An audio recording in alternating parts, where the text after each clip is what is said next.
오늘 요한복음 14장 25절부터 31절까지 말씀을 읽었습니다. 요한복음 14장 25절 31절까지 말씀을 읽었는데요. 여러분, 성경에서 굉장히 어렵다, 이런 의미적으로 굉장히 어렵다, 그런 마음이 드는 성경이 그 중에 하나가 어디냐면 요한복음 14장, 요한복음 15장, 요한복음 16장 이렇게 사람들이 이야기하거든요. 요한복음 14장, 15장, 16장 이게 예수님의 이제 마지막 십자가 못 박혀 돌아가시기 전에 제자들에게 가르치는 그런 말씀이에요. 그러니까 이 말씀이 왜 어렵냐 그러면 은혜를 받고 십자가의 그 주님을 만난 사람 있잖아요. 가슴으로 이렇게 주님을 만나면 이 말이 참 쉬워요. 어려운 게 아니고 쉬운 말인데, 그런데 그렇게 못 만난 사람은요, 이게 도대체 뭔 말인지 잘 몰라요. 이게 도대체 무슨 말인지. 그러니까 생각을 해보세요.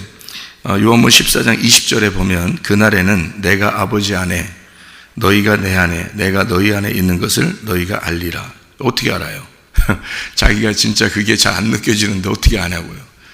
생각해 보시라고. 내가 아버지 안에, 너희가 내 안에, 내가 너희 안에 있는 것을 너희가 알리라. 잘 모르거든요, 그게.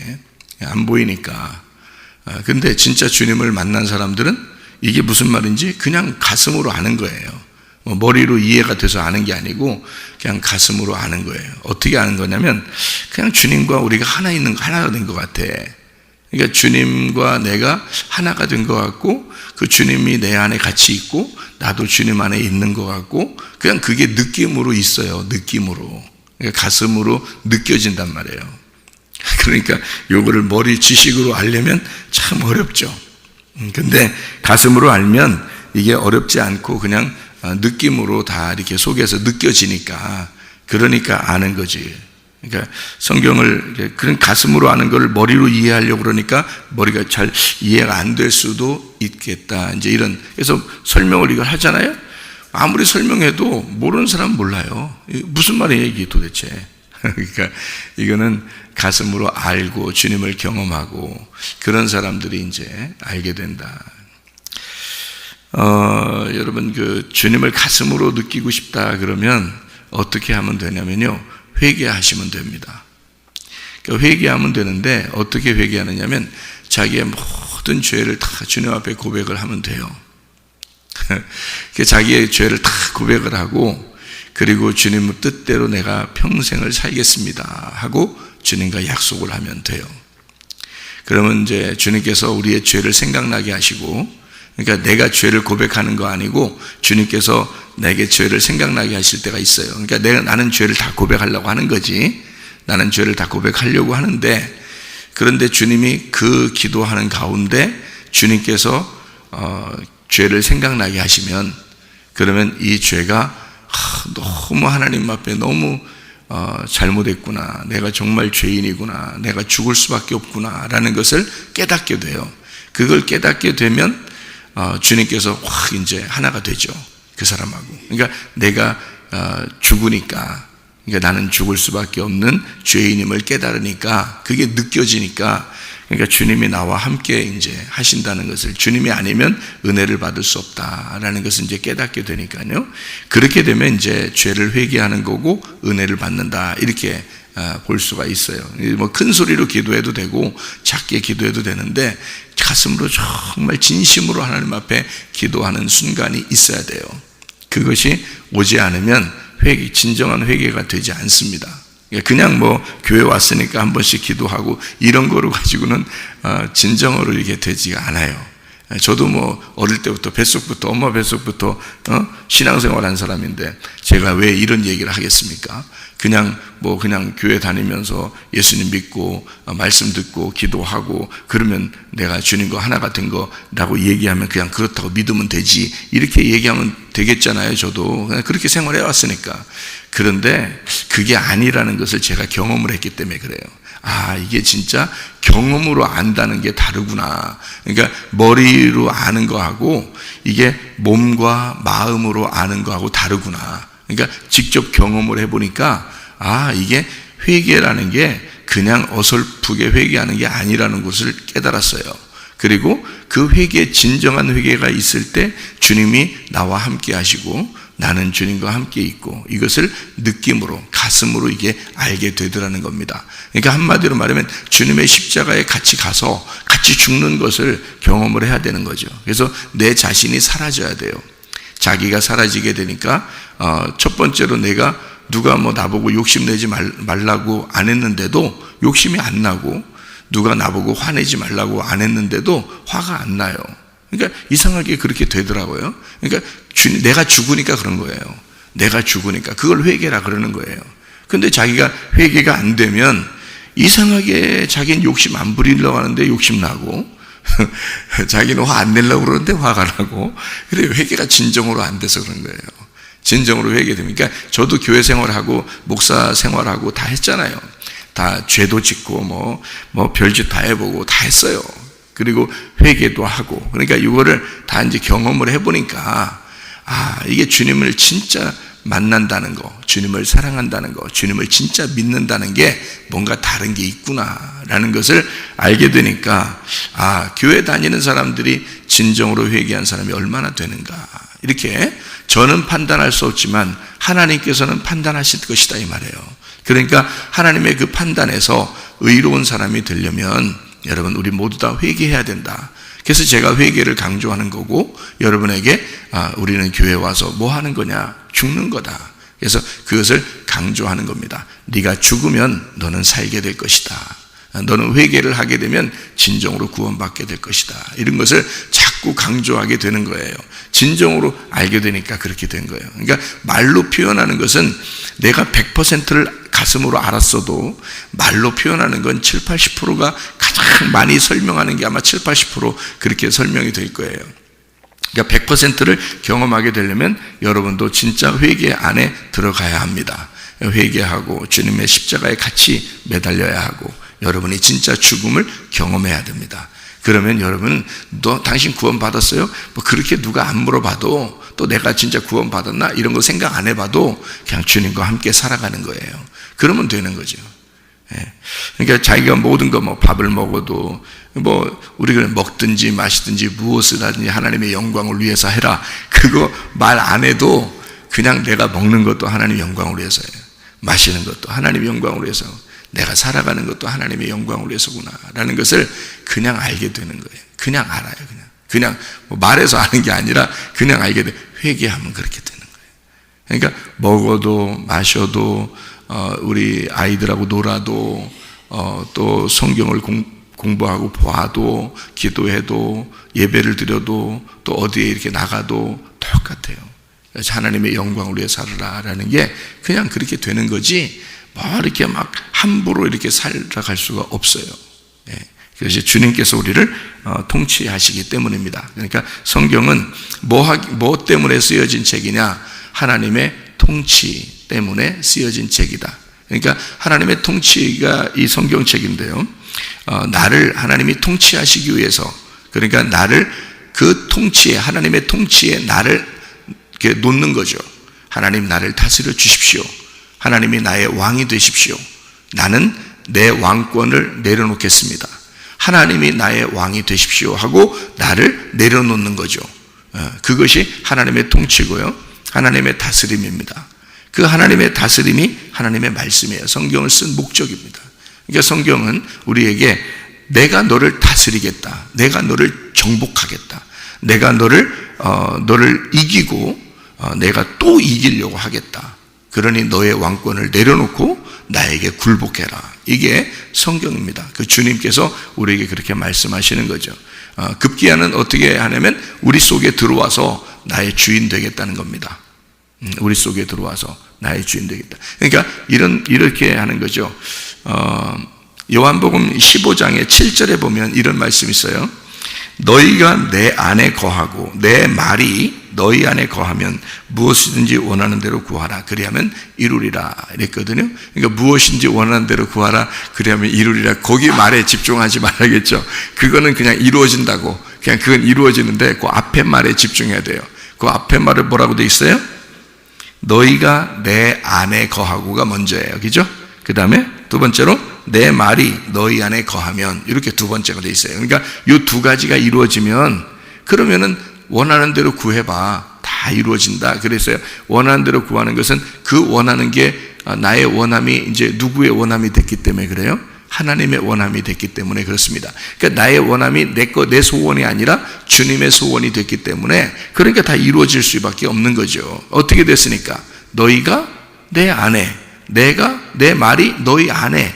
그러니까 내가 주님 안에 들어가고 주님의 말씀이 내 안에 들어오면, 그럼 어떻게 됐단 말이에요? 주님과 내가 하나가 됐단 말이죠. 하나가 되니까 내 소원이 없는 거지, 예수님의 소원이 있는 거죠. 예수님이 나의 주인 되는 거죠. 예수님이 날 다스리는 거지. 그러니까 내가 생각하는 것도 말하는 것도 행동하는 것도 다 주님의 것이 될 수 있다는 거예요. 이게 여기 지금 15장 7절의 말씀이거든요. 그런데 그거를 어떻게 아냐고. 그렇게 돼본 사람이 아니면 말을 못해요. 그래서 이해가 안 되는 거예요. 그 말이 무슨 말이지? 이게 머리로는 이게 들으니까 좀 뭐 그래 그런 그 말이야? 이렇게 이해는 할 수 있겠지만 자기 가슴으로는 이게 안 느껴지고, 그게 진짜로 이게 자기 가슴으로 모르겠으니까 생활 가운데 늘 까먹죠. 늘 까먹고 자기 생각대로 또 살아요. 그게 안 되게 돼 있어요. 원래 자기 생각대로 살지 않게 돼 있어요, 예수를 믿는 사람은. 왜냐하면 우리가 주님 안에 들어갔고 주의 말씀이 우리 안에 들어왔기 때문에 하나가 됐거든요. 하나가 돼서 떨어질 수가 없는 관계가 된 거예요. 그거를 성경에서는 혼인잔치, 결혼이라 그러는 거예요. 예수님하고 내가 결혼했다는 겁니다. 그러면 내가 먼저 순서가 어떻게 돼요? 예수님 안에 들어갔다는 거예요. 예수님 안에 들어갔다는 말은 무슨 뜻이에요? 예수님이 십자가에 매달려 죽으셨고 자기의 살이 찢겼다, 이 말이에요. 자기 살이 찢겨서 내가 그 안에 들어갔다, 그 말이죠. 그러니까 자기 살이 찢겼다는 말을 히브리서는 뭐라고 되어 있냐면 지성소에 들어가는 휘장이 찢어졌다, 그러죠. 그래서 그거를 육체가 죽으실 때, 예수가 육체가 죽으실 때 휘장이 찢어져 우리가 제사장이 되었다, 그 말이에요. 그러니까 우리를 왕 같은 제사장이다, 그렇게 말하잖아요, 그죠? 왕 같은 제사장만 들어가는 그런 지성소에 우리가 들어갈 수가 있게 됐다는 거죠. 휘장이 찢어졌어요. 예수님이 죽으실 때 찢어졌다. 찢어진 사이로 들어가는 거예요, 우리가. 그러니까 예수님이 십자가 못 박혀 죽으시면서 우리를 어떻게 했다는 거예요? 자기 속에 집어넣었다는 얘기지. 이해가 되겠어요? 그러니까 자기가 죽으시면서 우리를 자기 속에 집어넣었다는 얘기야. 그래서 너희가 내 안에, 이 말한 거예요. 너희가 내 안에. 그러니까 우리가 주님 안에 들어가 있는지도 모르는 사이에 들어가 있다고요. 그러니까 우리는 모두 다 하나님의 품 안에 들어가 있는 거야, 우리가. 그래서 교회가 생겨난 거고요. 예수가 죽으시고 성령이 오셔서 교회가 생긴 거거든요. 교회가 생겨서 우리는 그 교회 안에 들어와 있는 거고, 주님의 품 안에 들어가 있는 거고, 이렇게 되는 거예요. 주님의 그 육체가 죽으시고 우리는 그 안에 들어갔다, 이 말이고. 그럼 이제 그 다음에 뭐가 되냐? 그 다음 순서가 뭐냐면 주의 말씀이 내 안에 들어와야 돼요. 내 안에. 그러니까 여러분 안에 이제 주의 말씀이 들어가는 순서가 필요한 거야. 그러니까 여러분 안에 자꾸 말씀이 들어가야지. 그래서 그러면 어떻게 들어가야 돼요? 어떻게 하면 들어가겠어요? 가만히 앉아있으면 들어가요? 가만히 앉아있는 사람이 얼마나 많은데. 교회 가가지고 예배 드리면서 가만히 앉아있는 사람이 얼마나 많은데요, 이 세상에. 그런다고 들어가는 게 아니에요. 어떻게 하면 들어가요? 가슴이 찢어진 사람, 자기가 찢어진 사람, 고난 가운데, 고통 가운데 자기가 주님 바라보면서 주님 아니면 나 살 수가 없습니다 하고 자기 가슴이 찢어진 사람한테 말씀이 들어가게 돼 있어. 그래서 그런 사람들이 말씀을 깊이 들어요. 왜냐면 자기가 지금 힘드니까. 그래서 고난 가운데, 고난이 없으면 주의 영광이 없는 거야. 죽음이 없으면 부활이 없는 것처럼 자기의 고난 가운데 주의 윤리의 말씀을 배우게 되는 거거든요. 시편 119편 71절의 말씀처럼. 그러니까 이 고난으로 가슴이 찢어지면서 말씀이 들어오게 돼 있는 거야. 이게 가슴이 찢어지면 말씀이 들어와. 그러면 어떻게 됐어요? 자, 나는 주님 안에 들어갔지. 주의 말씀이 내 안에 들어왔지. 어떻게 됐겠어요? 하나 된 거예요. 주님과 우리가 하나 된 거다. 그걸 이제 성령이 오셨다, 성령이 오셨네, 성령이 오셨네, 이렇게 말하는 거예요. 그 성령이 뭔데요? 진리의 말씀. 진리의 말씀이 성령이에요. 그러니까 진리의 말씀이 우리 속에 들어오는 거예요. 그러니까 성령이 들어오신다 그렇게 말하는 거죠. 그게 영이란 말이에요. 영이니까 안 보여. 근데 그 안 보이는 게 내 가슴으로 느끼는 사람은 그게 마음의 눈으로 보여요. 그러니까 마음으로 느끼는 거지 이게 눈으로, 겉에 눈으로 보이는 게 아니에요. 그래서 성령의 귀가 열렸다, 성령의 눈이 열렸다, 성령으로 본다, 뭐 성령으로 듣는다 이렇게 말하는 것은 뭐 우리 귀로 이렇게 듣는 것도 아니잖아요. 요한계시록에 보면 성령이 교회들에게 하시는 말씀을 귀 있는 자들만 들으라 할 때 이게 영의 귀가 열렸다는 뜻이죠. 영의 눈이 열리는 것도 욥기서를 보면요, 욥기서 42장에 욥이 고난을 다 당하고 난 다음에 나중에 뭐라고 그래요? 욥이 내가 주님을 듣기만 하였사온데 이제는 여호와 하나님을 내가 눈으로 보나이다 이렇게 얘기했어요. 그것은 눈으로 본다는 게 단순히 이런 눈으로 본다는 뜻이 아니에요. 마음의 눈으로 이제 깨닫게 되었습니다. 이제 그런 말이에요. 마음의 눈으로 보게 되었습니다. 그러니까 영의 눈이 열렸다, 영의 귀가 열렸다라고 하는 것은 바로 그 가슴이 열렸다는 뜻이에요. 마음이 주님을 만났다 그 말이에요. 그러니까 겉으로 말은 표현은 잘 이렇게 못하지만 표현으로는 좀 어색하죠. 그러니까 100%가 안 되니까 말로는 잘 그만큼까지는 표현이 안 될 거예요. 근데 가슴으로는 알겠단 말이에요. 그 주님을. 그죠? 그게 이제 진짜 주님 만난 거예요. 그러니까 성경을 많이 안다고 만나는 게 아니고 진짜 가슴으로 만나는 사람인데 그게 뭐냐면 가슴이 찢어진 사람이 그 주의 말씀이 자기 속에 들어와요. 그럼 만나는 거예요. 그래서 여러분에게 말씀이 여러 번 증거돼도 어느 날은 막 자기 가슴에 찢어지듯이 막 자기 말씀이 확 들어오는 사람이 있어요. 그때가 말씀이 들어가는 때예요. 그러니까 그냥 로고스 말씀이 레마로 전달되지 않으면요 이게 들어오질 않아요. 그냥 로고스 말씀은 로고스 말씀으로서 말씀 자체는 말씀이고 우리하고는 상관이 없어요. 그런데 레마라는 말씀으로 전달돼야지만이 들어오게 돼 있어요. 우리 속에. 그러니까 그 말씀을 받아들여야 되는 거죠. 그게 말씀이 들으면 이제 깨닫게 된다. 그런 말씀이거든요.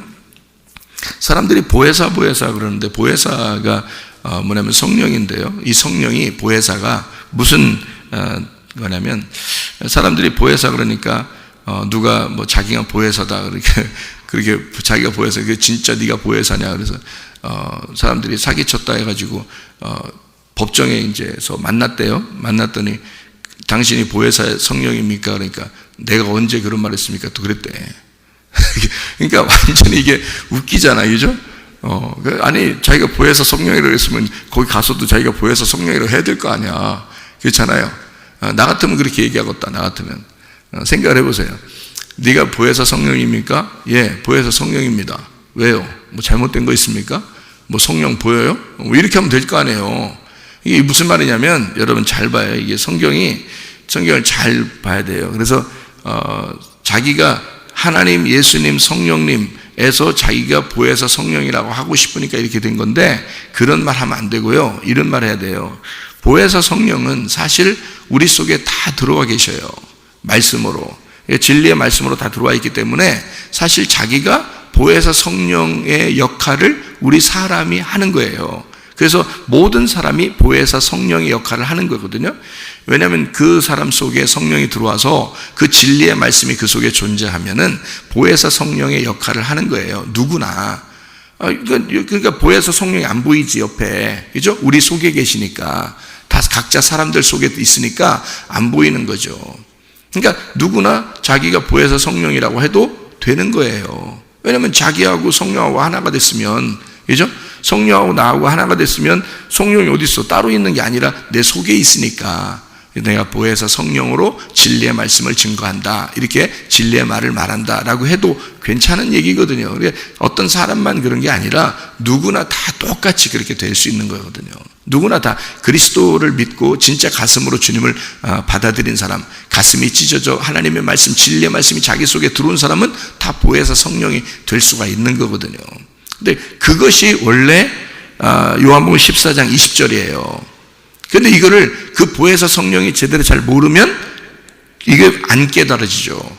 왜냐면 가슴으로 느껴지지 않으니까 성령님은 늘 따로 있는 것 같고 자기는 따로 있는 것 같으니까 하나님은 저쪽에 있는 것 같고 나는 여기에 있는 것 같으니까 이 느껴지지가 않는 거죠.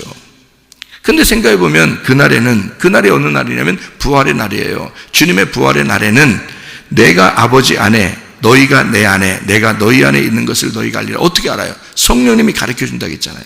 성령이.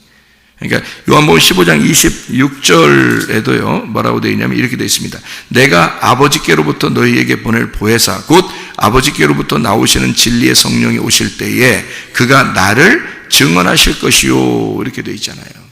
그러니까 보혜사 성령이 오시면, 그 보혜사라는 게 어떤 단어인지를 여러분이 이제 우리 교회에서 배웠기 때문에 아시죠? 그러니까 이 보혜사라는 단어가 파라클레토스라는 단어예요. 헬라어로 파라클레토스라는 단어인데, 이 파라클레토스라는 것은 파라라는 말하고 클레토스라고 하는 말의 합성어예요. 이게요. 그래서 이게 중보자, 위로자, 변호사라는 말인데요. 클래시스, 이게 애원하다라는 말이 있고요. 케이마이, 가까이 있다, 바로 옆에 있다라는 말이 되고요.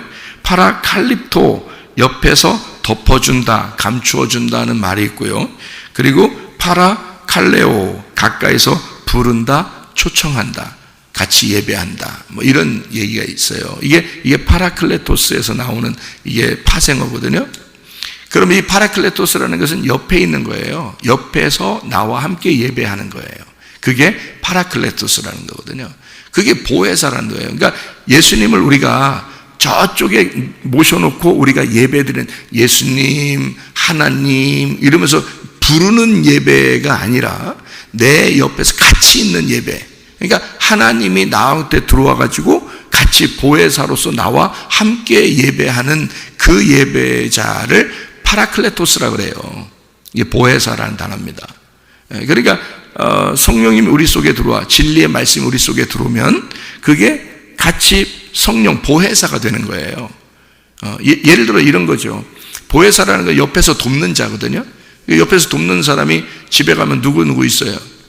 옆에서 돕는 사람이. 남편에게는 아내가 있고요. 아내에게는 남편이 있습니다.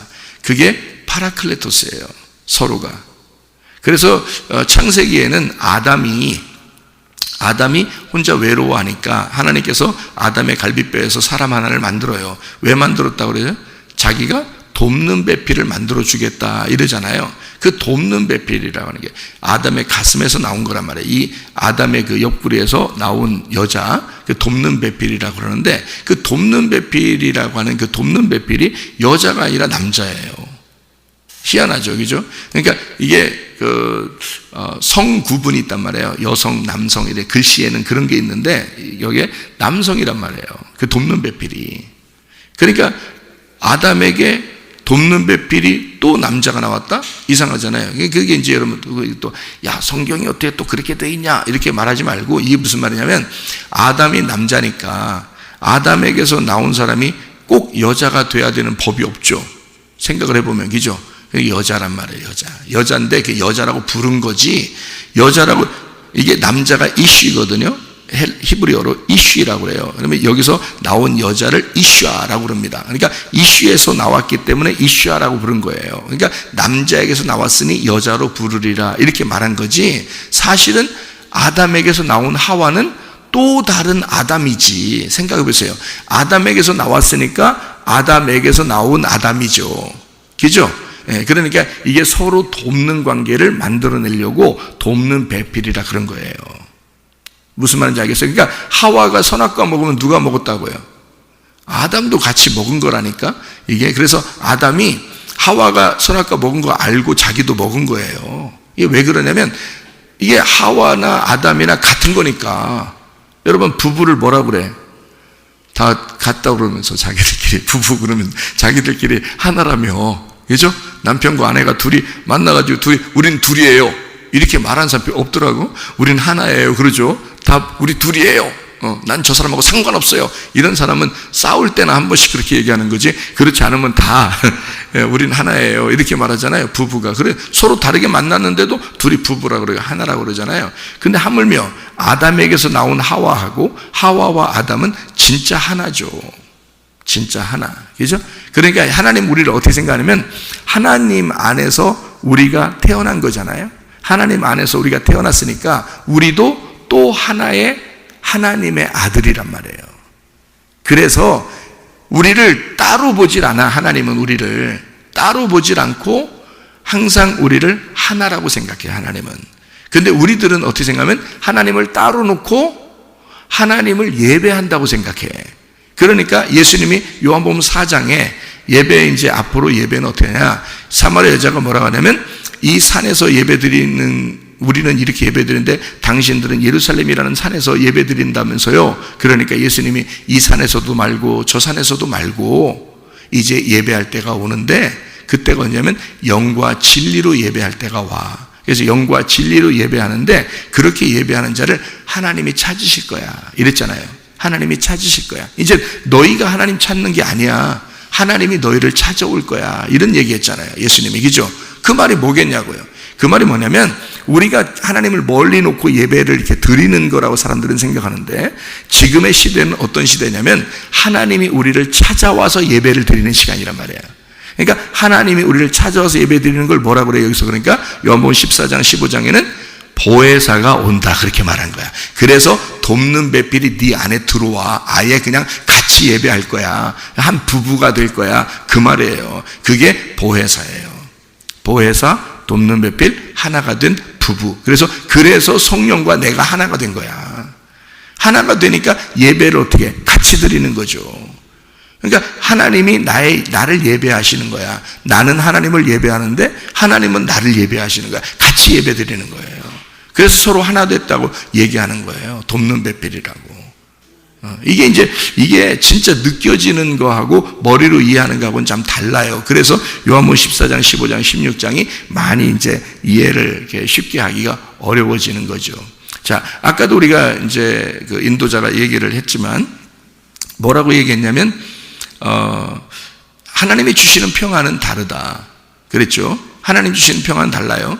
어떻게 다르냐면, 우리가 이제 생각하는 그 평안은, 세상의 평안은 뭐 기쁠 때, 즐거울 때, 뭔가 일이 잘 풀렸을 때 그때 평안하죠. 안 풀리고, 일도 안 풀리고 막 아프고 힘들고 고난이 있고 뭐 하여튼 일도 뒤지게도 안 풀리고 뭐 이러면 어떻게 해요? 마음이 평안해요, 불안해요? 불안하고 두렵고 초조하고 막 이러잖아요. 급하고 화나고 막 이러잖아요.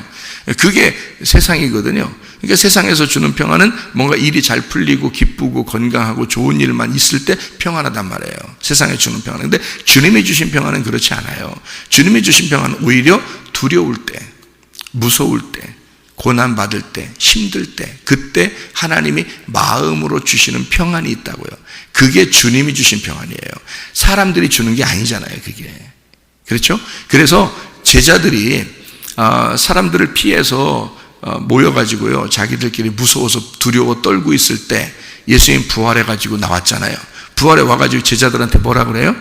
평강이 있을지어다 그러잖아요. 그게 주님이 주시는 평안이란 말이에요. 주님, 부활하신 주님이 주시는 평강. 이거는 어떻게 오냐면, 이런 평강만 여러분에 있으면요, 빌립보 4장 6, 7절의 말씀에 아무것도 염려하지 말고 오직 모든 일에 기도와 간구로 너희 구할 것을 감사함으로 하나님 앞에 아뢰라. 그래야 모든 지각에 뛰어나는 평강이 그리스도 예수 안에서 너희 마음과 생각을 지켜줄 것이다 그러잖아요. 그리스도 예수의 평안이 너희 마음과 생각을 지켜준대요. 그게 진짜 그리스도의 평안이겠죠, 그죠? 이런 평안이 오면은 어때요? 사람이, 병 있는 사람도 치료받습니다. 그렇겠죠? 가정에 문제가 있는 사람도 해결됩니다. 사업에 문제가 있는 사람도 그냥 해결됩니다. 뭐가 오면요, 그리스도의 평강이 자기 속에 들어와서 마음과 생각이 지켜지면, 그러면 선택하는 데 있어서도요, 딱 선택하면 하나님의 뜻이 돼요. 그게. 그러니까 그런 평안이 온 상태에서, 그러니까 여러분 기도하다가 그런 평안이 오게 됐다. 그러면 내 기도에 하나님이 응답하셨다고 믿으면 됩니다. 그 정도로 마음의 평안이, 내 평안이 세상의 평안이 아니라 그리스도의 평안이라는 게 있어요. 그게 전혀 세상적으로 보면 평안할 수 없는 상황인데 마음의 평안이 확 와요. 그리고 마음의 생각과 마음을 막 지켜주셔요. 그러면 이게 평강이고 하나님의 응답이거든요. 그럼 그 평안은 어떻게 오느냐? 제가 여러분한테 그 평안이 오는 방법을 설명해 드릴게요. 뭐가 오면은 그 평안이 오냐면, 믿음이 오면 그 평안이 와요. 믿음이 오면. 사람이 왜 불안하고 왜 초조하고 두렵고 막 짜증나고 그러죠? 믿음이 안 생겨서 그런 거예요. 하나님이 그만큼 해줄 것 같은 느낌이 안 들어. 그래서 그런 게 막 오거든요. 불안하고 짜증나고 두렵고, 그죠? 근데 믿음이 확 와버리면요. 믿음이 와버리면, 이상하게 마음의 평강이 오고 뭔가 될 것 같고 막 이래요. 그게 믿음이 와야 이게 평강이 오는 거거든요. 순서가 그래요. 그러니까 믿음이 오면 평강이 온다. 그러면 그 믿음은 어떻게 와요? 로마서 10장 17절의 말씀 보니까 말씀을 들음으로 와요. 말씀을 들음으로 믿음이 생겨요. 말씀이 안 들으면, 근데 그냥 아무 말씀이나 듣는다고 믿음 생기는 건 아니고요. 진리의 말씀을 들어야 돼요. 그러니까 참된 말씀을 들으면 여러분 믿음이 자꾸 생깁니다. 믿음이요. 그러니까 믿음은 하루아침에 생기는 게 아니에요. 자꾸 말씀이 들어오면서 생기는 거예요. 말씀이요? 자꾸 들어와요. 그러면서 믿음이 생기기 시작해요. 그럼 믿음이 생기면 그 다음에 평강이 오게 되는 거거든요. 그럼 그 말씀이 뭐예요? 말씀이 요한복음 6장 63절에 말씀은 곧 영이요 생명이라고 그러잖아요. 그러면 말씀이 곧 영이요 생명이니까 마치 뭐와 같으냐면 생기와 같은 거예요. 생기. 그래서 여러분이 새벽에 나와서도 이렇게 말씀을 듣잖아요. 이게 여러분에게 생기가 되셔야 합니다. 그러면 여러분은 사는 거예요. 자, 보세요. 우리는 다 흙덩어리로 태어났어요. 만들어졌어요. 흙덩어리로. 근데 거기에다, 그 코에다 뭘 집어넣어야 돼요? 생기를 집어넣으면 살아나요. 그렇겠죠? 그 생기가 뭐예요? 말씀이에요. 그래서요, 죽었던 너희가, 자, 흙덩어리인 너희가 생기가 불어넣으면 네가 일어나리라, 살아나리라. 마찬가지로요, 죽었던 너희가 하나님 말씀을 들을 때가 오나니 곧 이때라. 하나님 말씀을 들으면 너는 살아나리라 그러잖아요. 그게 요한복음 5장 25절의 말씀입니다. 그러면 우리가 뭘 받으면 되냐? 생기를 받으면 되는 거예요. 근데 이게요, 생기라는 게 있고 사기라는 게 있어요. 이게 사기치지 말라 이런 말들. 그 사기라는 게 뭐예요? 사기 떨어지는 얘기야. 그게 사기야. 생기는 생기 발랄한 거고요. 이게 사람을 이게 올라가게 만드는 거고요. 사기는 뭐냐면 죽이는 거야. 기를 죽이는 거. 그러니까 어떤 말을 하느냐에 따라서 사람 기 팍팍 죽이는 게 있어. 그리고 어떤 말은 사람을 살리는 말이 있어요. 그러니까 요거를 사람 기 팍 죽이는 게 선악과예요. 선악과. 그리고 사람 기를 살리는 게 생명나무 말씀이에요. 그러니까 진리의 말씀은 생기를 주는 거고요. 거짓의 말씀은 사기입니다. 거짓의 말씀이 사기야. 사기치는 거야, 그거. 그래서 거짓 말씀은 사기예요.